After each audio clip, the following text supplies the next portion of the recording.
आइए शुरू करते हैं न्यूज पथ पर सफर और सबसे पहले आपको दिखाते हैं ऐसी तस्वीरें जिनका जिक्र सरे रहा है। ये तस्वीरें सुर्खियों में भी है और सोशल मीडिया पर भी है। इनसे आपका बाखबर होना बेहद जरूरी है क्योंकि चौराहे पर इन्हीं की चर्चा है और चर्चा में एक दूल्हा भी है। देखिए,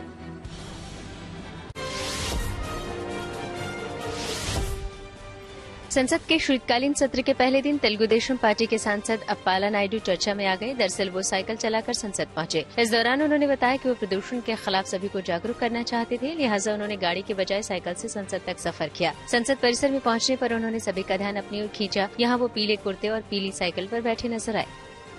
Pollution very dangerous in Delhi. Please kindly every person's pollution control. UP के मेरठ में फिल्मी स्टाइल में एक चलती मालवाहक गाड़ी के बाहर दूल्हे के लटकने का वीडियो सोशल मीडिया पर वायरल हो गया। आरोप है कि जब दूल्हा मंदिर जा रहा था तभी पीछे से एक युवक दौड़ता हुआ आया और उसने दूल्हे की माला से नोट खींच लिया और गाड़ी से भागने लगा। फिर दूल्हे को भी इस बात पर इतना गुस्सा आया कि वो सारी रस्मों को छोड़कर उसके पीछे भाग गया। उसे पकड़ने के लिए दूल्हा गाड़ी की खिड़की पर लटक गया और गाड़ी रोकने के लिए कहा। वहीं इस मामले में मालवाहक गाड़ी की ट्रांसपोर्ट कंपनी के संचालक ने आरोपों को गलत बताया और दावा किया कि ये मामला महज गाड़ी के टच होने का था, जिसके बाद दूल्हे पक्ष ने पीछा करते हुए ड्राइवर को पकड़ लिया और उसकी पिटाई भी की। गाड़ी के मालिक ने भी दूल्हे पक्ष पर कानूनी कार्रवाई की बात कही है। अब ये जांच हो रही है कि आखिर सच कौन बोल रहा है। एक इलेक्ट्रिक स्कूटर को तोड़ने का वीडियो सोशल मीडिया पर वायरल हो गया। दरअसल आरोप है कि ग्राहक को स्कूटर ठीक करवाने का बिल काफी ज्यादा थमाया गया, जिस पर ग्राहक ने नाराजगी जताई और शोरूम के सामने हथौड़े से ये स्कूटर तोड़ दिया। हालांकि इस मामले पर अभी तक कंपनी की ओर से कोई सफाई सामने नहीं आई है।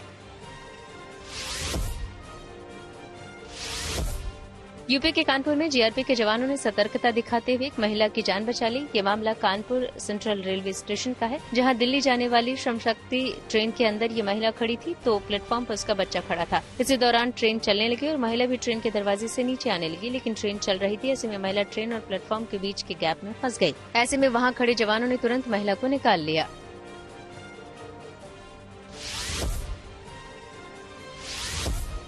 मध्य प्रदेश के इंदौर में एक अदालत ने आरोपियों को अनोखी सजा सुनाई। दरअसल उन्हें कोच में साफ सफाई करने को कहा गया। ये मामला दो पक्षों में विवाद से जुड़ा है। बताया गया कि इस केस में पकड़े गए आरोपियों के पास जमानत के पैसे नहीं थे, जिस पर उन्हें ये अनोखी सजा दी गई और फिर भविष्य में फसाद न करने की बात कहकर समझा बुझाकर छोड़ दिया गया। उनके एडवोकेट ने भी रिक्वेस्ट किया था कि वो इतना जमानत राशि देने में सक्षम नहीं थे, तो लिहाजा उनको बाउंड ओवर की राशि प्रस्तुत करने में सक्षम नहीं होने के कारण उनको सजा के तौर पे न्यायालय परिसर, जो एसीपी अन्नपूर्णा का न्यायालय है, उस परिसर की साफ सफाई के लिए जो है उनको पाबंद किया गया था और सजा के तौर पे उसी में उनको पाबंद कराया गया था। जिंदगी का सफर सुहाना हो, इसके लिए सावधान रहना जरूरी है। रोजमर्रा के आपाधापी में कुछ देर बैठकर सोचना समझना भी जरूरी है कि आपके आसपास क्या हो रहा है और जो कुछ हो रहा है उससे हमारी जिंदगी, हमारा परिवार कैसे प्रभावित हो सकता है। इसलिए हॉर्न बजाकर बाखबर करने वाली खबर जरूरी होती है। और आज की ये खबर जीपीएस के भरोसे कार चलाने से हुए हादसे से जुड़ी है। अक्सर जब रास्ता समझ में नहीं आता तो लोग गूगल मैप का सहारा लेते हैं और ज्यादातर बार ऐसा होता भी है कि गूगल मैप डेस्टिनेशन तक आपको पहुंचा देता है। लेकिन कभी कभी ऐसा भी होता है कि गूगल मैप ऐसी जगह पहुंचा देता है जहां जाकर लोग या तो फंस जाते हैं या उनकी जान पर बनाती है। उत्तर प्रदेश के बरेली में शादी अटेंड करने जा रहे 3 युवकों की जान चली गई। अब इस मामले में 4 इंजीनियर्स के खिलाफ केस दर्ज किया गया है। इसके साथ ही गूगल पर भी एफआईआर दर्ज की गई है और गूगल मैप्स के खिलाफ भी जांच शुरू कर दी गई है। ऐसे में जरूरी है कि गूगल मैप के इस्तेमाल को लेकर खुद भी सतर्क हो जाए और दूसरों को भी सावधान करने के लिए हॉर्न बजाए। Use the left lane to exit at junction 23.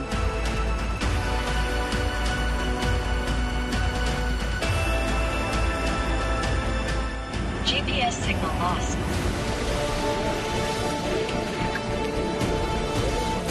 आधे अधूरे पुल से रामगंगा नदी में जा गिरी इस कार की हालत को देखकर अंदाजा लगाया जा सकता है कि इसमें सवार लोगों का क्या हाल हुआ होगा।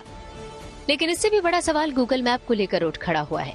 क्या जीपीएस सिस्टम के भरोसे मंजिल तक पहुंचने की कोशिश किसी की जिंदगी का आखिरी पल भी हो सकता है? क्योंकि यूपी के बरेली में ये कार इसी तरह से हादसे का शिकार हो गई, जिससे शादी समारोह में जा रहे कार में सवार 3 दोस्तों की मौके पर ही मौत हो गई। सूचना मिलने पर फरीदपुर, बरेली और दातागंज थाने की पुलिस टीमें मौके पर पहुंची, जिसके बाद कार और शवों को नदी से बाहर निकाला गया। दिनांक 24 नवंबर को सुबह 9:30 बजे के आसपास थाना फरीदपुर पर यह सूचना प्राप्त हुई कि ग्राम खल्लपुर में रामगंगा नदी के बीच एक गाड़ी पुल से गिरकर क्षतिग्रस्त हो गई है। तत्काल थाना फरीदपुर पुलिस एवं बदायूं से दातागंज की पुलिस मौके पर पहुंची। मौके पर जाकर देखा गया तो एक वैगनार कार जो कि टैक्सी प्रतीत होती है, वह एक निर्माणाधीन पुल जिसका अप्रोच रोड दातागंज बदायूं की तरफ से था, उस पे चढ़ गई थी और ऐसा प्रतीत हो रहा है कि अचानक पुल खत्म होने से वह बीच नदी में गिर गई। वहां मौके से 3 लोगों के शव निकाले गए, जिनकी मौके पर ही मृत्यु हो जाना प्रतीत हो रहा है। इन तीनों के पहचान के प्रयास किए गए तो इनमें 2 के आईडी कार्ड से उनकी पहचान अमित और विवेक, जो कि इमादपुर फर्रुखाबाद के निवासी हैं, ऐसी हुई है। इनके परिजनों को सूचना दे दी गई है और एक अन्य की पहचान के प्रयास किए जा रहे हैं। थाना पुलिस द्वारा शव को कब्जे में लेकर पंचायतनामा की कार्रवाई की गई है। पुलिस ने बताया कि पुल से कार के नीचे गिरने की सूचना ग्रामीणों ने दी थी, जिसके बाद मौके पर पहुंची पुलिस ने शवों को निकाला और पोस्टमार्टम के लिए भेजा। पुलिस के मुताबिक इस पुल का निर्माण कार्य अभी पूरा नहीं हुआ है। कार ड्राइवर के नेविगेशन सिस्टम के इस्तेमाल करने की वजह से उसे ये एहसास ही नहीं हुआ कि पुल आधा अधूरा ही है, क्योंकि इस दौरान घना कोहरा था, जिससे ड्राइवर को आगे का रास्ता नहीं दिखा और वो पुल पर आगे बढ़ता गया। हादसे के बाद मौके पर पहुंचे परिजनों का भी दावा है कि कार में सवार सभी लोग जीपीएस के भरोसे जा रहे थे और पुल पर जब गाड़ी जा रही थी तो अचानक से आधे रास्ते में पुल खत्म हो गया, जिससे कार कई फीट नीचे नदी में गिर गई। ये हादसा उस वक्त हुआ जब तीनों युवक बरेली से बदायूं जिले के दातागंज जा रहे थे। मृतकों के परिवार वालों का आरोप है कि पीडब्ल्यूडी के अधिकारियों की लापरवाही से यह हादसा हुआ, क्योंकि वहां कोई बैरिकेड्स भी नहीं लगाया गया था। हमारे सगे साले की लड़की की आज बारात आनी और हम लोग सब उसमें इंतजाम में थे। ये सब लोग रिश्तेदार हमारे आ रहे थे।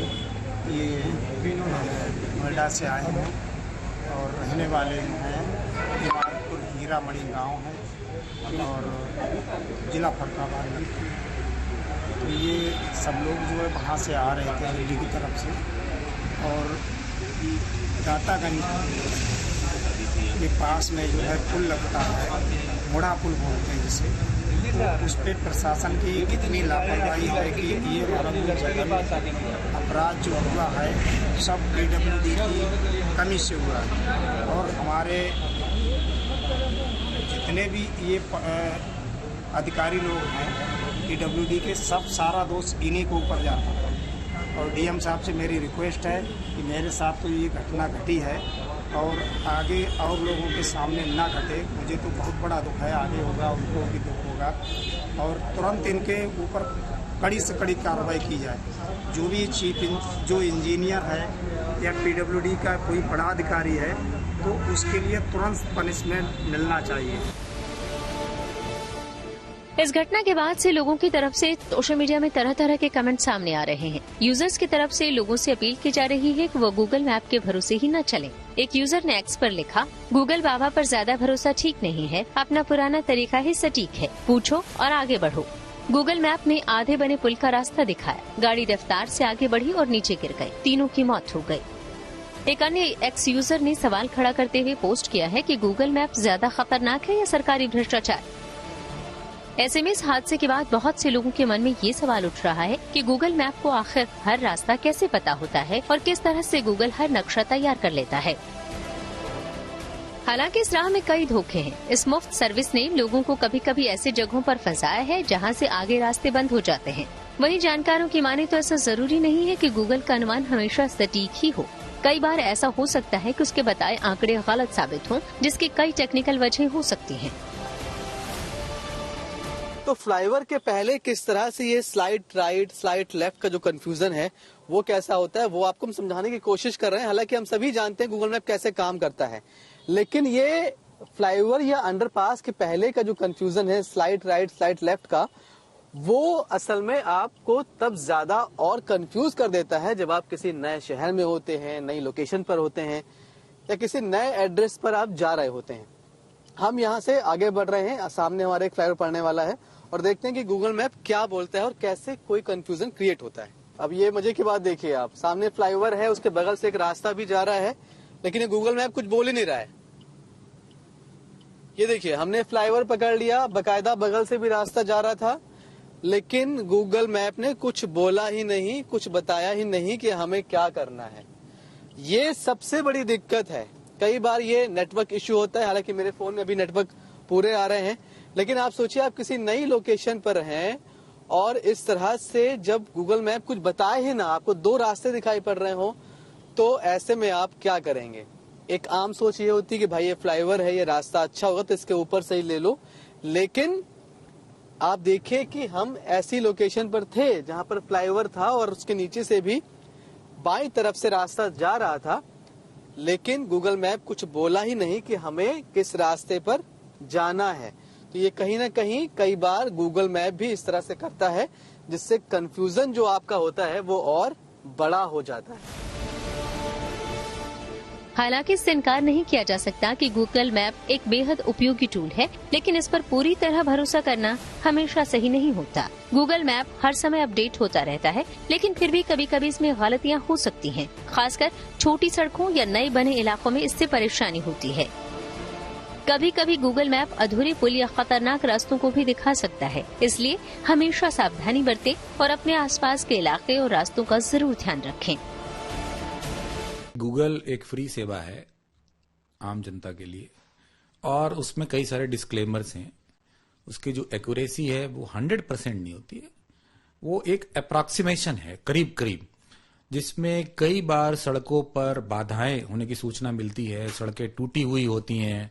तो इन सब चीजों को देखते हुए गूगल पे 100% विश्वास नहीं करना चाहिए। दूसरी चीज, गूगल में भाषा का चुनाव अति आवश्यक है। जिस भाषा को आप अच्छी तरह समझते हैं, अगर आप हिंदी को अच्छी से समझते हैं, तो आपको अंग्रेजी भाषा का चुनाव नहीं करना चाहिए, क्योंकि अगर गूगल कोई आपको ऑब्स्ट्रक्शन यानी कोई रोक टोक के बारे में बता रहा है, कहीं पर सड़क टूटी होने के बारे में बता रहा है, और आप अगर उस भाषा को नहीं समझ पा रहे हैं, तो आप उस इंस्ट्रक्शन को नहीं समझेंगे।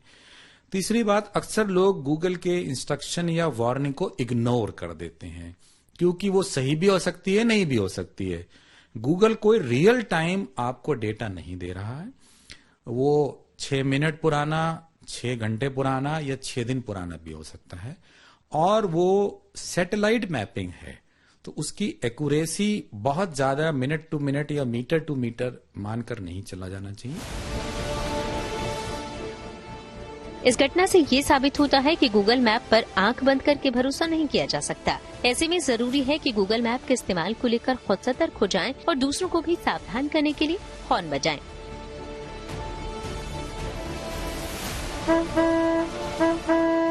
बरेली से कृष्ण गोपाल राज के साथ दिल्ली से Manish Chaurasia, good news today.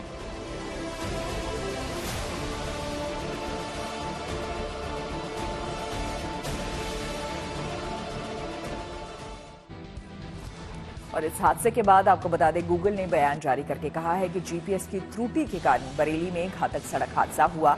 इसके लिए हमारी गहरी संवेदनाएं पीड़ितों के परिवारों के साथ है। हम अधिकारियों के साथ मिलकर काम कर रहे हैं और मामले की जांच करने में अपना सहयोग दे रहे हैं। आगे की घटनाओं के बारे में हम आपको सूचित करते रहेंगे।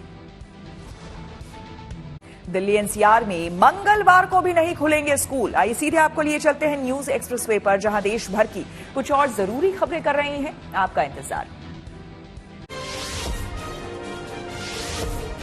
संसद के शीतकालीन सत्र की शुरुआत हो गई। इस दौरान दोनों सदनों में गर्मागर्मी देखने को मिली। वहीं इससे पहले प्रधानमंत्री मोदी ने संसद में ज्यादा चर्चा पर जोर दिया। साथ ही कहा कि दुर्भाग्य से मुट्ठी भर लोग राजनीतिक स्वार्थ के लिए संसद को हुड़दंगबाजी से कंट्रोल करने का प्रयास करते हैं, लेकिन जनता उन्हें देखती है फिर सजा देती है। अब मंगलवार को संविधान दिवस के मौके पर संसद में खास कार्यक्रम होगा, जिसमें राष्ट्रपति द्रौपदी मुर्मू संसद के दोनों सदनों को संबोधित करेंगी। दिल्ली एनसीआर में हवा थोड़ी ठीक होने के बावजूद अभी ग्रैप 4 यानी ग्रेडेड रिस्पांस एक्शन प्लान के नियम लागू रहेंगे। दरअसल प्रदूषण के मसले पर सुप्रीम कोर्ट में सुनवाई हुई। इस दौरान अदालत ने भी सख्तियों में ढील देने से इनकार कर दिया। हालांकि अदालत ने वायु गुणवत्ता प्रबंधन आयोग को निर्देश दिया कि वो मंगलवार तक ये विचार करें स्कूल खुलने चाहिए या नहीं। वैसे अदालत ने दिल्ली में ट्रकों की एंट्री पर भी सवाल उठाए।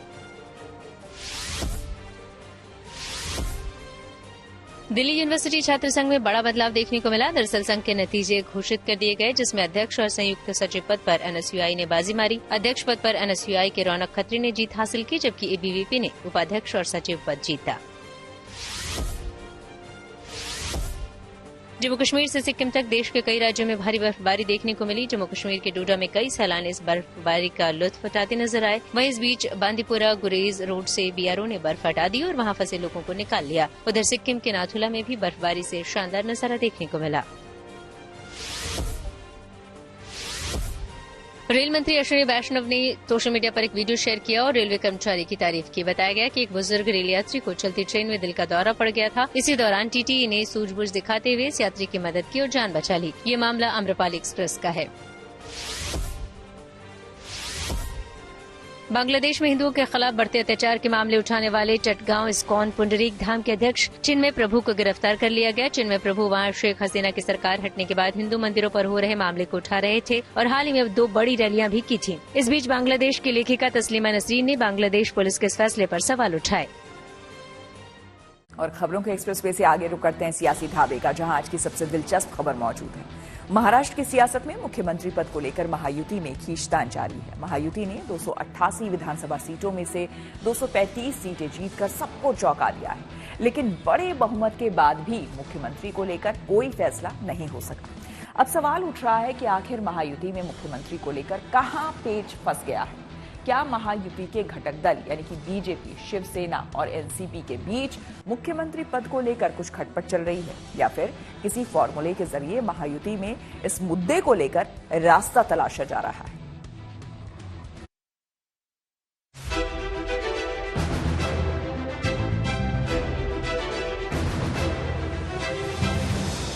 कभी कभी सियासत में ज्यादा बड़ी सफलता भी दुविधा की वजह बन जाती है।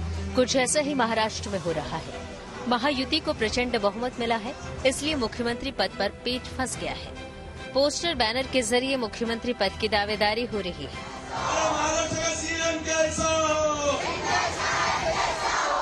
उदाहरण भी अपने अपने हिसाब से देखे और दिखाए जा रहे हैं। शिवसेना शिंदे गुट को बिहार वाला फॉर्मूला चाहिए। बिहार के पैटर्न पर एकनाथ शिंदे को फिर से मुख्यमंत्री बनाने का दावा ठोक दिया। बीजेपी के नेता कह रहे हैं कि जिसकी सीटें सबसे ज्यादा हैं, इस बार मौका उसे ही मिलना चाहिए। जिस तरह से भारतीय जनता पार्टी ने बिहार में संख्या पर देखा नहीं, लेकिन छोटी पार्टी है, उसको बड़ी करने के लिए नीतीश कुमार को सीएम पद दिलाया, वैसे ही एकनाथ शिंदे साहब को सीएम पद मिलेगा, यह हमें विश्वास है। वैसा मुझे भी लगता है, मेरी पार्टी की भी भूमिका है कि हमारे देवेंद्र जी महाराष्ट्र के मुख्यमंत्री हो, लेकिन महायुति का मुख्यमंत्री होगा, तीनों पार्टी में समन्वय होकर मुख्यमंत्री होगा और हमारा केंद्रीय नेतृत्व इस विषय पर आखिर शिक्कामोर्तब और तय करेगा। जिनके नाम मुख्यमंत्री पद के दावेदार के तौर पर सामने आ रहे हैं, वो खुद कुछ नहीं कह रहे, पर उनके समर्थक कुछ भी कहने से गुरेज नहीं कर रहे। बड़ी जीत के बाद हर खेमे के समर्थकों का जोश हाई है। आज लाड़की बहन योजना से जुड़े एक कार्यक्रम में एकनाथ शिंदे पहुंचे तो उन्हें मुख्यमंत्री बनाने के नारे गूंजने लगे। शिंदे के कुछ समर्थक तो उन्हें मुख्यमंत्री बनने की कामना लेकर सिद्धिविनायक के दर तक पहुंच गए। हमारे इतने बड़ी संख्या में विधायक है, तो भारतीय जनता पार्टी के नेता को राज्य का नेतृत्व करने का अवसर मिले, ऐसा लगना ये बड़ी स्वाभाविक बात है, इसमें कुछ गलत नहीं है। एक तरफ जहां बीजेपी की तरफ से भी आवाजें उठ रही हैं, तो कोई कोर कसर शिवसेना की तरफ से भी नहीं है। वहां के भी कार्यकर्ता चाहते हैं कि शिंदे साहब दोबारा बने। कि ये बहुत ही स्वाभाविक बात है, उनको भी लगेगा, हमको भी लगेगा, और तीसरे कोई है तो उनको भी लगेगा।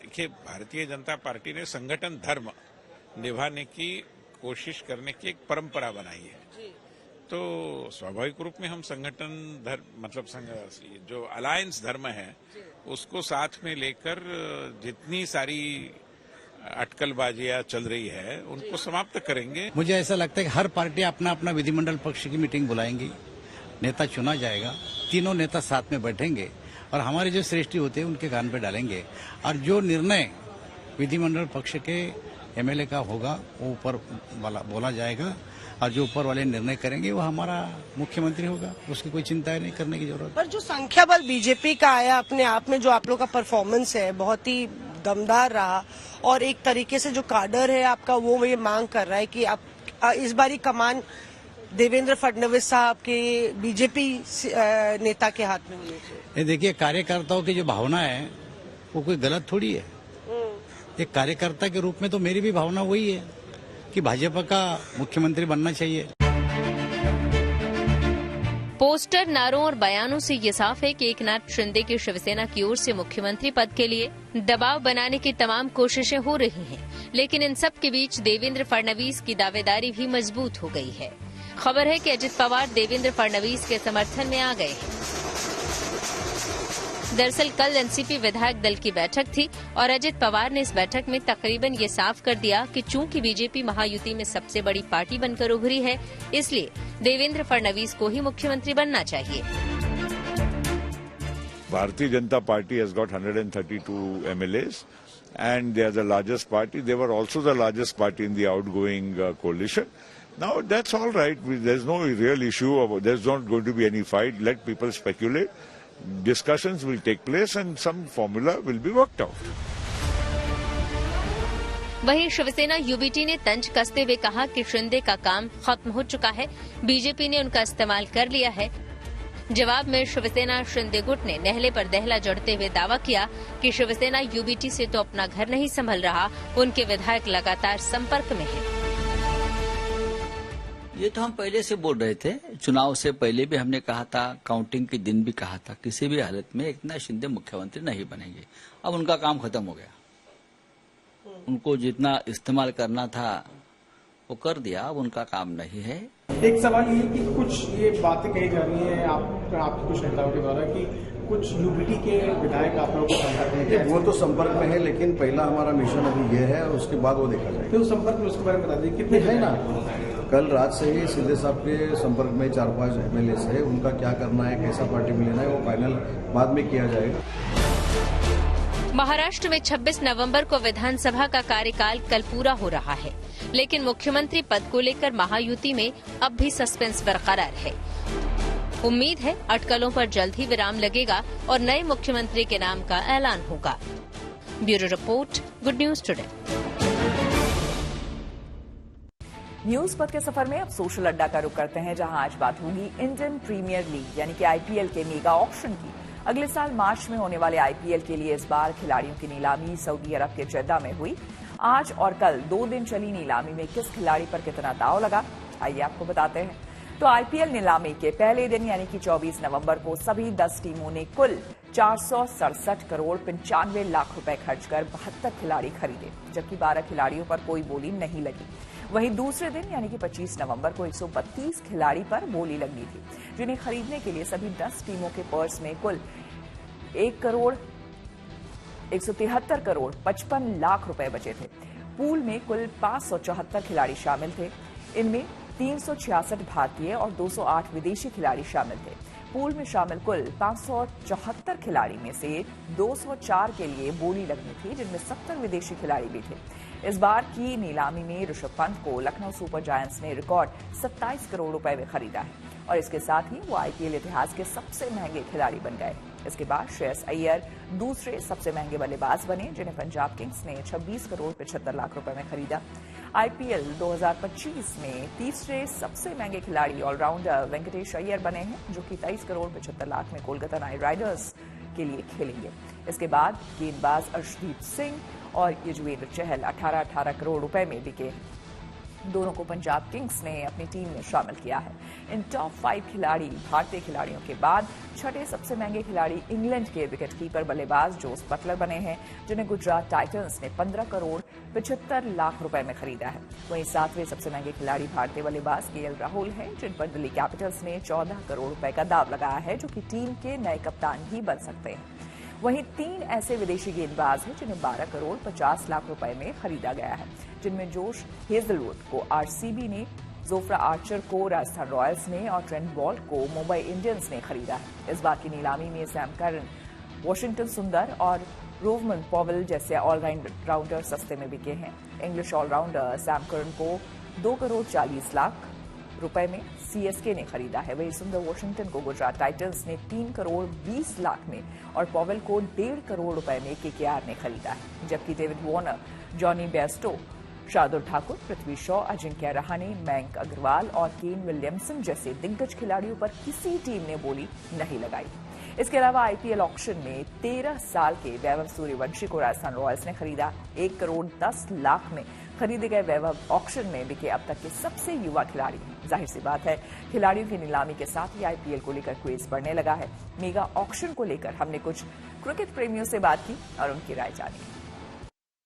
जैसे ऋषभ पंत है, अब मैम उसे 27 CR में खरीदा है, तो मैम उसकी बोली जो 2 करोड़ तक की थी, अब मैम वो इतनी ज्यादा पहुंचा दी है, तो मैम वो तो अलग है। बाकी और भी प्लेयर है, उन्हें मौका नहीं मिल रहा खेलने के लिए, नए नए प्लेयरों को मौका नहीं दे रहे, पुरानों को दिया जा रहा है। तो जैसे मैम बजट काफी कम बचा है और प्लेयर काफी ज्यादा है, तो और जब एक एक प्लेयर पे 27 करोड़ जैसे ऋषभ पंत पे इतना गया है, तो फिर अगर इतना बजट अगर थोड़े प्लेयरों पे लगा देंगे तो फिर जो बाकी प्लेयर है उनका क्या होगा।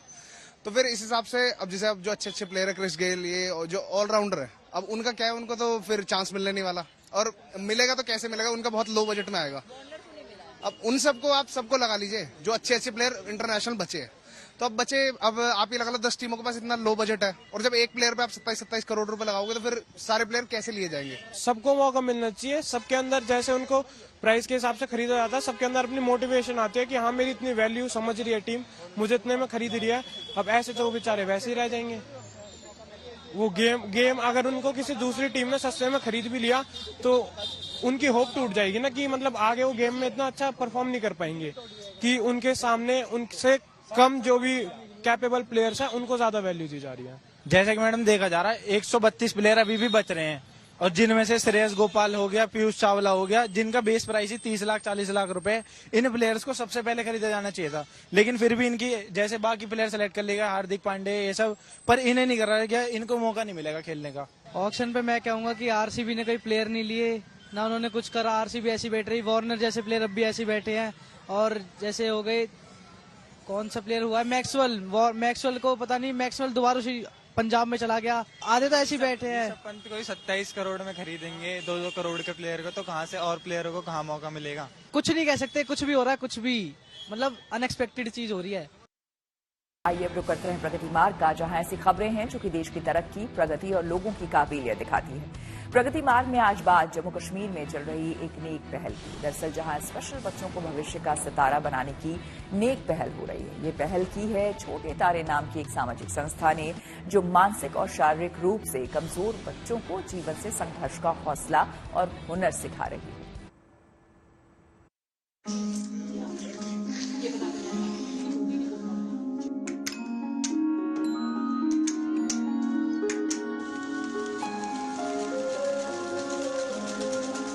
ये बच्चे आम बच्चों से थोड़ी अलग हैं, जो अपनी कमियों से बेखबर अपनी दुनिया में खुश है। इनकी खुशी यूं ही बरकरार रहे, इसी मकसद से जम्मू कश्मीर के श्रीनगर में काम कर रही है एक संस्था, जिसका नाम है छोटे तारे। ये संगठन इन जमी के सितारों को आसमान की बुलंदियां छूना सिखा रहा है। आम बच्चों के साथ कदम से कदम मिलाकर चलना सिखा रहा है। किसी भी समाज में जब किसी तरह की परिस्थितियां तनावपूर्ण होती हैं तो उसका सबसे ज्यादा असर बच्चों पर पड़ता है। कश्मीर में भी पिछले 30 साल से जिस अंदाज से हालात यहाँ पर चल रहे हैं, यहाँ पर उन बच्चों की ओर बहुत कम ध्यान जाता है जो फिजिकली चैलेंज्ड है या कुदरत की किसी भी शक्ति की तरफ से जो है कहीं न कहीं महरूम है। यही कारण है कि छोटे तारे फाउंडेशन ने ऐसे बच्चों को कश्मीर के अलग अलग इलाकों से जमा करके यहाँ पर उनको प्रशिक्षण के साथ साथ उनकी काउंसलिंग के साथ साथ उनको बेहतर भविष्य जीने के लिए राह दी है।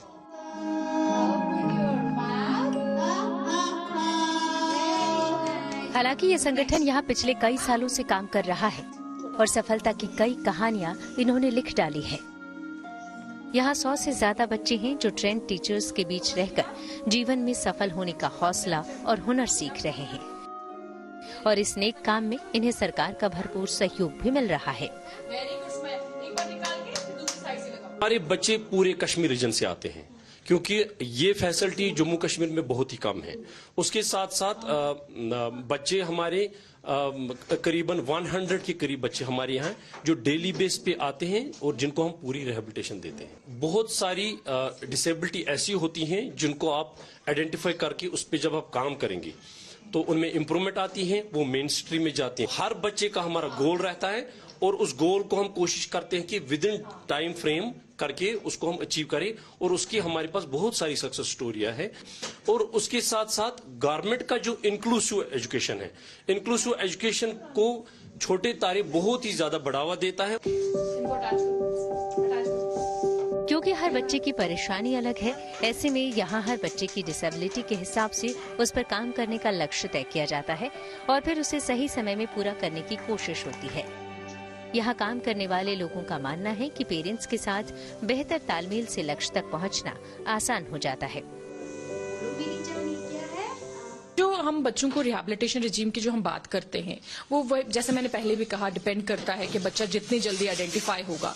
अगर बच्चा जल्दी आइडेंटिफाई हो गया है तो उसकी प्रोग्नोसिस बहुत अच्छा होता है, जैसे कि बच्चे में बहुत जल्दी स्किल्स डेवलप करता है क्योंकि फ्रेश माइंड होता है तो बहुत जल्दी स्किल्स सीख लेता है। जैसे अगर हम स्पेशल एजुकेशन की बारे में बात करेंगे, बच्चों में इंडिपेंडेंस लाना कि वो खुद खाना खा पाए या उसको टॉयलेट ट्रेनिंग प्रोवाइड करना या एकेडमिक स्किल्स के ऊपर भी हम काम करते हैं, जैसे वो स्किल्स डेवलप करना। अगर बच्चा लेट भी आता है तो फिर भी हम उस स्किल्स के ऊपर काम करते हैं सो दैट कि बच्चा एक इंडिपेंडेंट लाइफ जी पाए कल। बट अगर इसमें देखा जाए तो इसमें सिर्फ कोऑर्डिनेशन हमारा नहीं जरूरी होता है, it is a coordination of both the parties, like हमारा और पेरेंट का आपस में तालमेल बहुत जरूरी होता है। तो वो कांस्टेंट एफर्ट्स की बहुत ज्यादा जरूरत होती है बोथ द साइड से, तो तब जाके बच्चे में एक फ्रूटफुल इंप्रूवमेंट देखने को मिलेगी, एक फ्रूटफुल फ्यूचर देखने को मिलेगा। बच्चे भी यहाँ खुश हैं। ये माहौल उन्हें घर जैसा लगता है। यहाँ की गतिविधियों में वो खूब दिलचस्पी लेते हैं। वो मुझे खेलना सिखाते हैं और काम करना सिखाते हैं और प्यार करते हैं बहुत। मामा, पापा, बहन और मैं। हाँ, मुझे अच्छा लगता है बहुत। हम पढ़ते हैं, मैथ्स पढ़ती हूँ, इंग्लिश पढ़ती हूँ, गेम्स खेलते हैं, फुटबॉल खेलते हैं, पढ़ते हैं, ड्राइंग करते हैं। हाँ। बच्चों में डिसेबिलिटी होना या न होना हमारे हाथ में नहीं होता, लेकिन हाथ बढ़ाकर उसे संवारा जरूर जा सकता है, जैसे संवार रही है छोटे तारे जैसी संस्थाएं। Ashraf Wani, Srinagar, good news today. Perth Test में टीम इंडिया ने रचा इतिहास। जी हाँ, खेल जगत से जुड़ी ऐसे ही कुछ और इंटरेस्टिंग खबरों को जानने के लिए आइए सीधे चले खेल चक्कर। टीम इंडिया ने बॉर्डर गावस्कर ट्रॉफी का पहला पर्थ टेस्ट जीत लिया। उसने मुकाबले में ऑस्ट्रेलिया को 295 रनों से करारी शिकस्त दी। मैच के चौथे दिन मेजबान टीम अपनी दूसरी पारी में सिर्फ 238 रनों पर ही ढेर हो गई। इस तरह टीम इंडिया ने 5 मैचों की टेस्ट सीरीज में 1-0 की बढ़त हासिल कर ली। टीम इंडिया की जीत से वर्ल्ड टेस्ट चैंपियनशिप की पॉइंट्स टेबल में बड़ा बदलाव हुआ। अब टीम इंडिया ने ऑस्ट्रेलिया को उसी के घर में हराकर पॉइंट्स टेबल में फिर से अपनी बादशाहत कायम कर दी, जबकि ऑस्ट्रेलियाई टीम दूसरे स्थान पर खिसक गए। भारतीय हॉकी खिलाड़ी नेहा गोयल ने शादी कर ली। उनका शादी समारोह हरियाणा के सोनीपत में हुआ। नेहा की शादी उनके दोस्त सुनील से हुई। बताया गया कि दोनों लंबे समय से एक दूसरे को जानते थे, फिर परिवार की सहमति से ये शादी हुई। इस शादी समारोह में हॉकी जगत की भी कई हस्तियां मौजूद रहीं। आईओसी के सदस्य और विश्व एथलेटिक्स के अध्यक्ष सेबेस्टियन कोई भारत दौरे पर हैं। उन्होंने दिल्ली में खेल मंत्री मनसुख मंडाविया से मुलाकात की। इस दौरान 2036 ओलंपिक की मेजबानी को लेकर भी चर्चा हुई। भारत ने ओलंपिक की मेजबानी की इच्छा जताई है। T20 क्रिकेट में एक टीम ने शर्मनाक रिकॉर्ड बनाया। आइवरी कोस्ट की टीम नाइजीरिया के खिलाफ हुए मुकाबले में सिर्फ 7 रनों पर ऑल आउट हो गए। इस तरह आइवरी कोस्ट ने ICC T20 विश्व कप सब रीजनल क्वालिफायर मैच में शर्मनाक रिकॉर्ड अपने नाम किया। उसने T20 क्रिकेट में सबसे कम स्कोर बनाया। मैच में नाइजीरिया ने 20 ओवरों में 272 रनों का लक्ष्य दिया था, लिहाजा आइवरी कोस्ट को 264 रनों से बड़ी हार झेलनी पड़ी। इसी के साथ न्यूज पथ में मेरे यानी श्वेता झा के साथ फिलहाल इतना ही। देश दुनिया की तमाम पॉजिटिव खबरों के लिए आप देखते रहिए गुड न्यूज टुडे।